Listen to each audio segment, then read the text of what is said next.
Chers mélomanes et amoureux de culture urbaine, bonjour et bienvenue dans ce nouveau numéro de votre émission musicale, Mon orgasme auditif. Aujourd'hui, pour ce nouvel épisode, nous accueillons un jeune prodige de la musique camerounaise, puisqu'à 22 ans seulement, il cumule déjà 3 projets à son actif et a récemment signé chez le major Universal Music Africa. Son dernier projet en date est un condensé de 7 titres disponible depuis peu sur les différentes plateformes d'écoute légale. Alors, je ne vais pas le faire attendre plus longtemps. Accueillons sans plus tarder celui que l'on appelle C-Soul.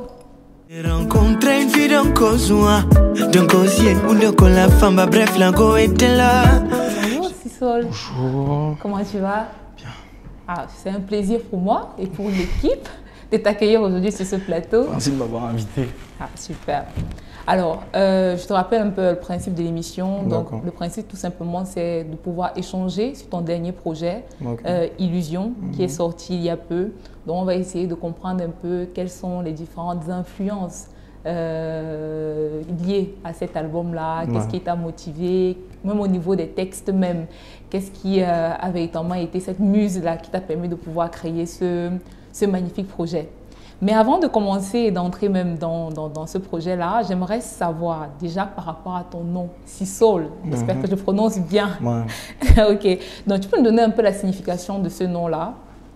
C-Soul, ce nom a plusieurs significations. Il y a des personnes qui ont donné leur propre signification au nom.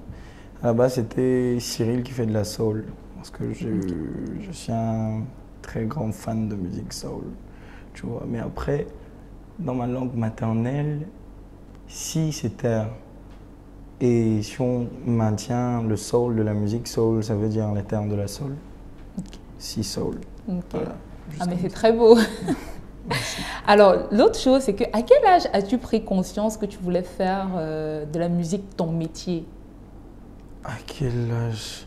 Parce que ce qu'il faut dire, c'est que tu étais quand même assez jeune. Ouais. Ça. En fait, j'ai toujours su que j'étais chanteur. J'étais un plutôt bon chanteur, mais ça fait pas 3 ans ou 4 ans que je m'assume en tant qu'artiste. Ok. Tu vois ce que je veux dire? Chanter, c'est quelque chose. Être un artiste, c'est un style de vie, c'est une façon de se voir, c'est une façon de voir les gens, c'est une façon de voir les choses, tout ce qui nous entoure. Quand tu décides de t'assumer en tant qu'artiste, tu décides de te foutre complètement de la vie des gens et de faire ce que tu veux faire. Et ça m'a pris du temps. Surtout dans ce pays-ci, c'est compliqué de s'assumer. Genre, tu fais quoi dans la vie? Tu dis tu es artiste. C'est chaud quand même. C'est beaucoup plus facile d'être docteur, avocat, ce genre de choses. C'est beaucoup plus facile d'assumer ça en fait. Mais assumer, genre tu vas aller chez, disons tu vas doter ta copine et son père par exemple te demande tu fais quoi dans la vie? Direct, tu vas dire tu es artiste, il ne te prend pas au sérieux, tu vois. C'est dur. Okay, oui. Ça y a, peut-être tu vas rencontrer quelqu'un à l'extérieur, dehors ou bien machin. Le métier d'artiste n'a pas cette grande valeur qu'il devrait avoir en fait. Ok. Et bon, effectivement, comme je disais si bien, même si c'est que ce métier n'a pas une grande valeur, est-ce que ta famille t'a soutenu dans cette décision-là, dans cette direction-là, de faire de la musique? Est-ce qu'ils ont été avec toi? Ah ça, ma mère m'a toujours soutenu. Il faut dire que mon vrai nom, c'est Fouda Etunji Cyril. Etunji, chez moi, ça a été le seul frère direct à ma mère. Et il était chanteur aussi. Donc c'est lui le seul dans, je vais dire, tout l'arbre généalogique de ma mère qui chantait. Elle a décidé de me donner son nom. Sauf qu'après, en me donnant son nom, là, elle s'attendait parce que moi aussi je me mette à chanter, tu vois. Donc, c'était quoi la question? Parce que là, je suis parti en live. En fait, si toute ta famille t'a soutenu, ou du moins, est-ce qu'il y a eu des clans qui se sont formés au moment où tu as décidé? Forcément, comme j'étais en train de dire tout à l'heure, le métier d'artiste n'a pas les honneurs et la valeur qu'il devrait avoir. Donc, forcément, si tu dis à ton parent, c'est pas méchant, hein, si tu dis à ton parent que toi, tu veux être artiste, dans un monde où on sait combien est-ce qu'un médecin peut gagner, on sait combien est-ce qu'un avocat peut gagner, est-ce qu'un homme politique peut gagner, par exemple, ce qu'il peut faire, ce n'est que normal que ton parent n'adhère pas directement. Parce qu'un parent, c'est quelqu'un qui veut le meilleur pour son enfant. Si j'ai vu 15 de mes amis avant des enfants être médecins et construire leur famille, construire des maisons et tout, je vais vouloir la même chose pour mon fils. Ouais. Pas forcément parce que je veux trop qu'il devienne médecin, mais parce que je veux qu'il réussisse sa vie comme cela. Ouais. Tu vois un peu ce que je veux dire. Donc, moi, je me suis dit que c'était à moi. Et je me dis que pour la jeunesse aussi, c'est à nous de montrer aux parents que les métiers qu'on a envie de faire sont des métiers qui peuvent marcher.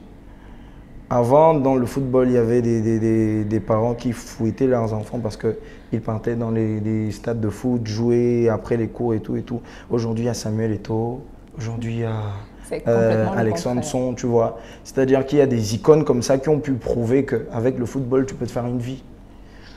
J'ai envie que tout le monde dise que, ouais, aujourd'hui, il y a Sisol qui a construit sa vie à partir de la musique. C'est pour ça qu'on fait le combat qu'on est en train de faire là, c'est pour ça qu'on compose, c'est pour ça qu'on écrit tous les jours, c'est pour ça qu'on fait ce qu'on fait. Alors, je disais tout à l'heure, cette décision de faire ce métier-là, il est quand même assez risqué. Maintenant, également pour ton âge, parce que cette année, tu as eu 22 ans. Ouais. Et contrairement aux jeunes artistes de ta génération, tu fais du R&B, mais mélangé à un style beaucoup plus traditionnel, qui donne un style un peu plus mature pour ton âge, ouais. Tu ne trouves pas? J'adorais un truc que j'ai lu sur une biographie de moi aussi, je ne sais pas si c'était sur une interview, on m'a dit « Sisol fait de la pop ethnique ». J'ai adoré ça, juste parce qu'il y avait ethnique à l'intérieur. En fait, c'est ça que moi je veux que tout le Cameroun fasse. On a plus de 300 langues, on a des traditions qu'on ne peut même plus énumérer aux gens d'aujourd'hui. Je ne veux pas qu'on me parle de ça. Tu vois un peu ce que je veux dire? Oui. Pour moi, si un Camerounais doit faire dans le R&B, il doit faire dans le R&B camerounais. On a tellement de choses et tellement de sources d'inspiration ici que tu n'as pas besoin d'aller au Congo, tu n'as pas besoin d'aller au Gabon, tu n'as pas besoin d'aller, tu vois. Tu trouves tout sur place. Si tu dois faire du R&B, tu dois faire du R&B camerounais. Si tu dois faire du rap, tu dois faire du rap camerounais. Si tu dois faire de la soul, tu dois faire de la soul camerounaise.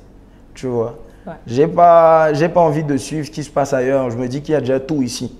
Donc, je suis comme un chercheur, j'essaie de trouver de nouvelles façons d'exploiter ce que je vois déjà sur mes terres et créer quelque chose de nouveau et d'intéressant. Ouais.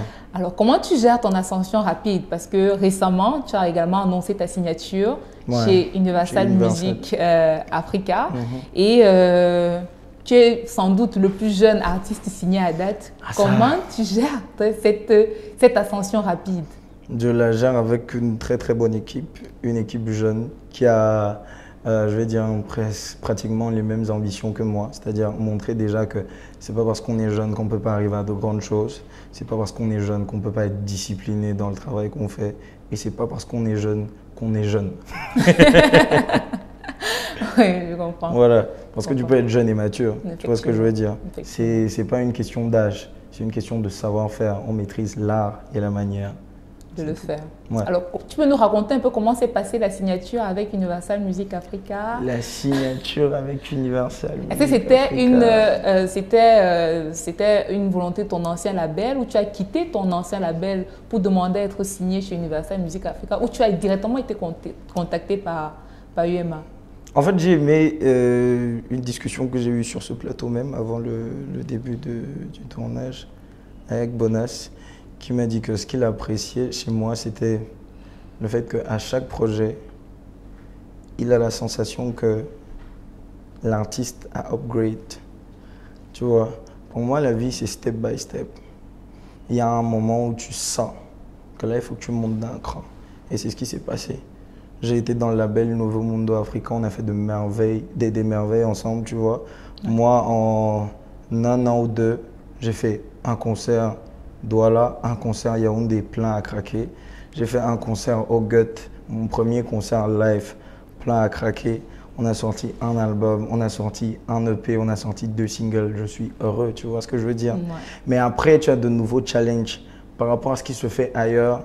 Tu as envie de te montrer beaucoup plus, tu as envie de beaucoup plus de lumière pour pouvoir illuminer non seulement toi, la musique que tu fais, mais le pays auquel tu appartiens. Donc par rapport à ça, je crois que Universal Music Africa était le meilleur tremplin qui était à ma portée, tu vois ce que je veux dire. Donc quand ils m'ont proposé un contrat chez eux, forcément j'ai accepté et nous voilà aujourd'hui. Je crois qu'on est assez content de cette signature. Non mais c'est génial. Et justement, tu arrives à Universal Music Africa avec un nouveau projet, après 2 premiers, parce que c'est vrai que tu es jeune, mais tu as déjà quand même 3 projets. C'est important d'aller très vite. Le premier EP, c'était Éclosion. Ensuite, il y a eu un album, Akiba. Et aujourd'hui, tu nous viens avec ce magnifique EP, Illusion. Alors, pour un album, pour un EP qui parle beaucoup d'amour, pourquoi avoir choisi de l'appeler Illusion? Illusion parce que ça parle d'amour, mais si tu écoutes bien les paroles, les textes dans les chansons, tu vas comprendre que ça parle d'amour, mais de différentes manières. Il y a l'amour triste, c'est-à-dire tu aimais quelqu'un. Il y a l'amour réciproque, tu vois. Et il y a l'amour à sens unique. C'est-à-dire que tu es dans une relation, il n'y a que toi qui éprouves ce sentiment pour la personne et l'autre non. Tu vois ce que je veux dire? C'est essayer de parler de l'amour, mais pas juste faire... Je ne vais pas faire un EP où je fais cette chanson où je te dis je t'aime, je t'aime, je t'aime. À un niveau, c'est saoulant, tu vois. Donc, il faut trouver des alternatives. Où il y a la chanson de Nkozwa, où tu dis que tu rencontres une fille qui... Tu vois, ce genre de choses. Créer des sensations chez les gens. Parler d'amour, mais des fois dans le texte, leur faire croire que ce n'est pas vraiment d'amour que tu parles, alors qu'on est dans le même contexte. C'est un challenge et je crois qu'on a un peu réussi ça. En dehors même du thème de l'amour, dans Ici en particulier, tu abordes un autre thème. Ces personnes, ces haters, ces personnes-là qui jugent sans comprendre, qui médisent sur le travail sans pour autant travailler eux-mêmes. Est-ce que dans ta jeune carrière, tu as déjà bouffé la tontine, comme on le dit communément chez nous? Bouffer la tontine, c'est-à-dire est-ce que tu as déjà eu des personnes qui ont eu à te lancer des pics, du moins sur ta carrière, ont eu à redire sur ton travail? Comme j'étais en train de dire, l'EP parle d'amour. Et même dans la chanson Ici, on parle d'amour aussi, sauf qu'on parle de l'amour de soi. Aime-toi toi-même. Aime ce que tu es, aime ce que tu fais. Et tu ne pourras pas être ébranlé par quelqu'un qui te dit qu'il n'aime pas. Tu vois ce que je veux dire? C'est exactement ça. Dans toute notre vie, même à la maternelle, gars, il y a un truc que tu as dû faire qui n'a pas plu à 5 personnes dans la salle. Il y a des gars que tu énervais juste comme ça. Ils ne te connaissent même pas, mais juste ça t'énerve et tout. Et les réseaux sociaux camerounais sont quand même les plus trash en matière de... Tu vas mettre une perruque aujourd'hui, on va te dire c'est quoi ça, machin, on va te lancer des trucs. Et moi, je voudrais que on cultive l'amour de soi. Si tu t'aimes, tu ne vas pas forcément être ébranlé par quelqu'un qui te dit qu'il ne t'aime pas. Tu m'aimes pas, d'accord, ça c'est ton ressenti, mais moi, la façon dont je me vois là, gars, je suis en costume, je suis à mon orgasme auditif, vraiment. Tu peux me dire que je ne suis pas plaisant, là. Moi, je me trouve très plaisant et ça me suffit. C'est super. Alors, dans le titre, justement pour ton album, tu as voulu mettre en avant, du moins le premier clip, c'est Charlène. Et on voudrait savoir qui est Charlène dans la vraie vie pour toi? En fait, avant l'annonce de la signature, avant l'annonce de l'EP et tout, j'ai fait une vidéo avant pour essayer de... Bon, c'était pas vraiment une vidéo, c'était un direct où je me suis ouvert pour la première fois à mes soldiers, à mes fans, où je parlais d'amour, de l'amour que je ressentais par rapport à quelqu'un. Et j'ai voulu présenter ce quelqu'un-là. Sauf que faire une vidéo, genre, la voilà, machin, ça allait pas être aussi grandiose, aussi fort que je voulais. Donc on a décidé de la mettre dans le clip. Pour certains haters et pour certains adeptes de la théorie du complot, ça peut être un truc de buzz ou bien ça peut être un truc, mais oui, je suis dans une relation assez particulière avec cette jeune femme. Et qu'est-ce qui se passe à la fin du clip? Parce qu'on est un peu resté sur une autre fin. Là. Bon, ce qui se passe à la fin du clip, je crois qu'on a mis à suivre, tu vois. Donc forcément, on va vous raconter. Ok, on attend donc avec hâte la suite. Alors, l'histoire de ma route, elle est assez drôle. Moi, particulièrement, je pense que je l'ai écoutée au moins 5 fois et à chaque fois, je n'arrêtais pas de rigoler. Et elle ressort davantage, comme ici, un style particulier de chant qui est propre à l'histoire des griots du centre-sud Cameroun. Alors, peux-tu nous parler un peu de ce choix qui façonne finalement un peu ta personnalité artistique? En fait, j'ai vu des commentaires sur le net, beaucoup de commentaires parce que je circule beaucoup là-bas. Je regarde des trucs, on a l'impression d'écouter du Donny Elwood, trop de Donny Elwood, trop de machin et tout et tout. Gars, tu me fais un compliment quand tu me dis que tu écoutes Donny Elwood quand tu entends ma voix. Tu vois ce que je veux dire? Oui, c'est un compliment pour moi. Je suis camerounais, Donny Elwood est camerounais. Si on compte les icônes camerounaises, là, il en fait partie. Tu vois un peu. Si j'ai pu tirer de ça et que toi, en m'écoutant après, des textes que moi j'ai écrits sans lui, tu peux l'apercevoir à l'intérieur. Pour moi, c'est genre j'ai gagné. Tu vois, j'ai pas envie que tu entendes que tu entendes Davido quand tu m'entends chanter. Davido, il est pas camerounais, tu vois. C'est pas mes sources, c'est pas que j'ai un problème avec Davido. J'ai pas envie que tu entendes Fela Kuti par exemple. J'ai pas envie que tu entendes Angélique Kidjo quand tu m'entends chanter. J'ai envie que tu entendes d'abord le Camerounais qui est en moi. J'ai envie que tu entendes les influences camerounaises parce que c'est ça qui perpétue la musique camerounaise, sa grandeur, ses codes et tout et tout. Parce que si on ne fait pas ça, s'il n'y a pas des artistes qui font grandir ça ou qui continuent à prendre le flambeau après, ces icônes-là, on la perd. Aujourd'hui, quand on compte les artistes Makossa, tu es obligé d'aller à plus de 40 ans et plus. Tu vois, les Ben Deka, les Dora Deka, les tout, c'est que des vieux. Il n'y a aucun jeune qui fait le Makossa actuellement. Et pour moi, c'est un truc, c'est déplorable en fait. Parce que si demain, ce qu'on ne souhaite pas, que tonton Ben s'en va, ou que tous ces vieux-là s'en vont, le Makossa s'en ira avec eux. Parce que tous les jeunes qui sont après là, c'est dans Chakou Chakou, c'est dans machin, c'est dans Urbain, tout ça, tu vois. Ça nous rend pas honneur, ça rend pas honneur à la musique camerounaise. Parce que pour moi, quand un artiste fait ça, c'est exactement comme dire, il n'y a rien de bon à prendre dans mon pays. Vas-y, on va au Nigeria, vas-y, on va au Ghana, on va chercher. J'ai l'impression que chez eux là-bas, c'est plus fort. Pour moi, c'est déplorable. Moi, je vais m'accrocher sur Donny Elwood, m'accrocher sur Richard Bona, par exemple, m'accrocher sur Katino, m'accrocher sur Ben Deka, m'accrocher sur ces icônes-là, qu'ils m'apprennent. Même si je les côtoie pas forcément, de par leur musique, je suis un enseignement, tu vois. C'est génial. Alors, dans Mouto, tu parles de la femme de tes rêves. La maîtrise de Lecoq démontre sa bonne éducation de base. Sa bonne éducation de base. C'est très important. Alors, tu comptes te marier bientôt? Me marier bientôt, je sais pas. Mais je suis sûr que, bon, pour moi, le mariage, c'est une question de ressenti, tu vois. Ouais. Je peux aimer quelqu'un très, très fort, très. Tu vois, le genre d'amour, genre, tu regardes une fille et tu n'as plus jamais envie qu'elle s'efface de ton champ de vision, même juste 2 secondes. Tu as envie qu'elle reste là, que tous les gars qui sont autour là, la regardent seulement de loin, tu vois un peu ce que je veux dire.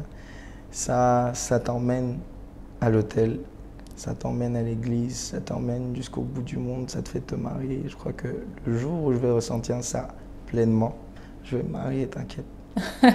On te le souhaite dans tous les cas. Alors, est-ce que tu es un garçon timide, comme tu sembles le dire dans le titre « Je t'aimais » ? Ouais, un peu. Mais tu sais, le métier d'artiste aussi, ça a été beaucoup d'apprentissage pour moi, c'est-à-dire casser cette timidité-là. Parce que pendant longtemps, moi, j'ai fait des cabarets. Et pour ceux qui n'ont pas encore fait des cabarets, ce n'est pas des endroits pour des gens timides. Vraiment pas. C'est des endroits où tu dois forcer le contact avec les gens. C'est des endroits où tu dois captiver les gens. C'est des endroits où tu dois faire en sorte que le type se retourne et qu'il dise « Hey, c'est qui est en train de chanter là ?» Tu vois ce que je veux dire? Et je suis passé par là. J'ai dû casser au fur et à mesure ma timidité. Aujourd'hui, si je veux parler devant toi, avec cette éloquence-là, avec toute cette assurance-là, c'est que je suis passé par là en fait. Alors, et comment est-ce que tu as géré le lien entre tes études, ta carrière, pour arriver au niveau où tu es aujourd'hui? En fait, études et carrière, au début, j'ai voulu jumeler les deux. tu vois. Et pour ce qui va suivre, ne faites pas ça chez vous. Sérieusement, j'ai dû arrêter. La musique est très jalouse. Très, très, très, très jalouse. Et comme ma mère disait, on ne peut pas courir après 2 lièvres à la fois. J'ai décidé d'arrêter mes études pour me consacrer à ma carrière pleinement et j'en suis fier. Tu vois, c'est un choix qui peut paraître, comment je vais dire ça, risqué. Je vais dire con carrément pour certaines personnes, mais dans ma logique, en fait, la logique que j'ai, c'est quoi? Toute personne qui naît, toute entité, tout être humain qui naît à un moment donné a un rêve. Tu vois, et tu passes toute ta vie durant à essayer de trouver des outils pour pouvoir réaliser ces rêves-là. C'est-à-dire que tu vas à l'école pour pouvoir, si tu veux être journaliste, à la fin de ta vie, il va falloir que tu écrives, que tu saches lire, que tu saches compter, que tu saches X, Y. C'est pour ça qu'on va à l'école, pour avoir tous ces outils-là. Comme ça, après, quand tu sors de tes études, là, tu peux dire, OK, maintenant que j'ai tous ces outils-là, il faut que je commence à réfléchir à comment je vais travailler, à comment je vais gagner mon argent pour pouvoir avoir la villa que j'ai toujours rêvé d'avoir avec les piscines, que j'ai toujours rêvé d'avoir avec X et Y. Tu vois, c'est comme ça. Sauf que plus tu passes de temps à essayer de récolter les outils pour pouvoir réaliser tes rêves, moins tu vas passer de temps quand tu auras déjà réalisé ton rêve, tu vois. Ce que je veux dire, c'est que si tu passes 30 ans à essayer d'avoir les diplômes pour devenir docteur parce que tu veux une grande maison, parce que tu veux un jet privé, parce que tu veux je sais pas moi quoi, après les 30 ans là, il va te falloir peut-être 20 ans de carrière, d'expérience, d'accumulation d'argent et tout ça pour enfin pouvoir avoir ta villa à 80 ans ou à 90 ans. Sauf que quand tu l'auras, ta villa à 90 ans, devine, il va te rester peut-être 2 ans à vivre ou 3 ans à vivre. Tu n'auras pas eu le temps de profiter de cette vie-là, tu vois ce que je veux dire? Tu aurais eu tous les outils du monde, machin, tu aurais fait tout ça, mais tu ne vas pas profiter de ton rêve. Effectivement. Moi, j'ai décidé d'arrêter mes études, pas parce que les études ne sont pas importantes, mais juste que j'ai voulu avoir beaucoup plus de temps à passer avec mon rêve, tu vois. Je te dis direct, genre à 7 ans, je me dis, vas-y, je laisse tout ça, je commence à réfléchir. Tu veux être quoi, mon type? Qu'est-ce que tu veux faire? Qu'est-ce que tu veux? Je commence à réfléchir à comment est-ce que je vais obtenir ça à 7 ans. Les obstacles que je vais devoir rencontrer, ce que je vais devoir comprendre, l'expérience que je vais devoir acquérir et tout. Je fais tout pour l'avoir très vite. Réaliser mon rêve très vite. Comme ça, je peux le vivre beaucoup plus longtemps. Pleinement. Alors, l'avant-dernière question, c'est par rapport à ces jeunes-là qui nourrissent ce rêve ou cette ambition de se lancer dans le domaine musical. Est-ce que tu auras un conseil à leur donner? À ces jeunes qui nourrissent l'ambition de devenir un artiste, comme ce que je peux leur dire, c'est de croire en eux. Croire en eux, croire en leur culture surtout. Parce que on respecte le Camerounais. C'est-à-dire dans tous les domaines, on respecte ce pays. On respecte notre diversité culturelle. On respecte tellement de choses des Camerounais, tu vois, que je veux que les jeunes Camerounais sachent qu'ils n'ont rien à envier aux autres pays. Tout ce qu'ils ont à faire, c'est mettre en lumière ce qu'ils ont déjà. Ils vont acquérir tellement, mais tellement, tellement d'honneur, d'ovation et tout ça. Pour ceux qui veulent faire dans la musique, il ne faut pas forcément arrêter les études pour faire dans la musique, tu vois ce que je veux dire. Mais il faut se donner à fond. Vraiment à fond. Moi, personnellement, j'aime pas les gens qui me disent « je suis entré dans la musique pour passer à la télé ». C'est chaud, passer à la télé, voilà, tu vas entrer dans la musique pour draguer les petites. C'est chaud, c'est une insulte envers mon métier, parce que moi j'appelle mon métier, tu vois ce que je veux dire. Je veux qu'il y ait des personnes qui croient, des personnes acharnées dans la musique. Je veux qu'il y ait des passionnés dans la musique, parce que le passionné s'en fout de l'argent, s'en fout du temps. Ce qu'il veut, c'est le résultat et le bon résultat. C'est tout. Alors, quel titre de ton EP tu considères comme étant mon orgasme auditif? Et est-ce que tu peux nous l'interpréter, s'il te plaît? C'est chaud. Dans l'EP là, c'est compliqué. Bon, pour l'émission, choisis une chanson, même si c'est vrai que toutes elles sont magnifiques. Mais bon, choisis une. Bon, je peux faire le... J'ai la peur du vide que tu laisses dans ma vie, mais je ne peux pas penser à toi. La peur du vide, la peur du vide. Doloi titi pemba ton lambo. Nasima pula pesenga bekwa di bandolo. Ndolo nyamsemba. Dolo nyamse. Dolo buki masango. Dolo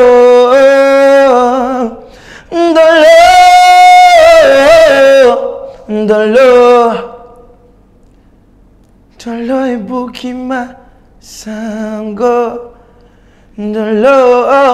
Même si je ne me sens pas bien, ton cœur il n'est plus mien. Je dois t'oublier. Dolo eselemba musango. Dolo eselemba musango. Bravo et merci infiniment d'avoir pris la peine d'arriver ici aujourd'hui. Nous arrivons au terme de cette émission. Merci pour cet échange. Merci très fructueux. Merci. Alors, chers abonnés, nous arrivons au terme de cette émission. L'EP de C-Soul est disponible sur les différentes plateformes de téléchargement légal. Alors, n'hésitez pas à écouter et abonnez-vous aux différentes pages de Mon Orgasme Auditif. À très vite. Bisous.